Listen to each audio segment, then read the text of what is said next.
Good morning everyone. Today we are going to have a demonstration on rubber dam placement. First, we need to select a clamp on the tooth which we are going to isolate. So we have two different types of clamps, basically winged and wingless. So we need to tie the floss to the clamp. In the floss, it will prevent aspiration of the clamps. First, after selection of a proper clamp, then we need to remove the clamp from the tooth surface, and then you need to start with the selection of the rubber dam sheet. So after selecting the rubber dam sheet, here we know that rubber dam sheet will have both dark shade and bright shade. So always prefer the dark shade onto the occlusal surface, and bright shade towards the tooth surface. So once after selecting the rubber dam sheet, you need to place the rubber dam sheet on the template which we are on template. We need to mark the tooth to which we are going to isolate. So we need to take the rubber dam punch and make the hole on the rubber dam sheet to which tooth you are going to isolate. Then we need to adapt the pre-selected clamp on the rubber dam sheet, and we have different kinds of placement of this rubber dam sheet on the tooth surface.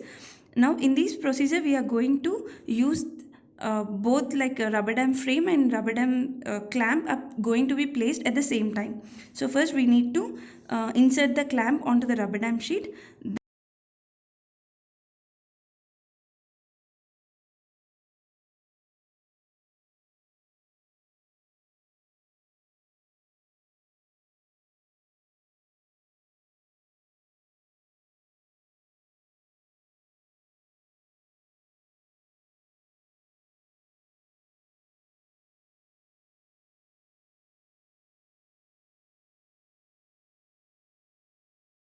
Then with the help of forceps, we need to place this rubber dam sheet with clamp onto the tooth surface.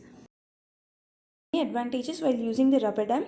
It helps us to uh, make a moisture free dry operating field. It improves the visibility, it improves the access of the operator, and it adds to the aids to the patient management, and it creates a greater patient comfort, and it prevents the salivary contamination, and it enhances the restorative materials properties.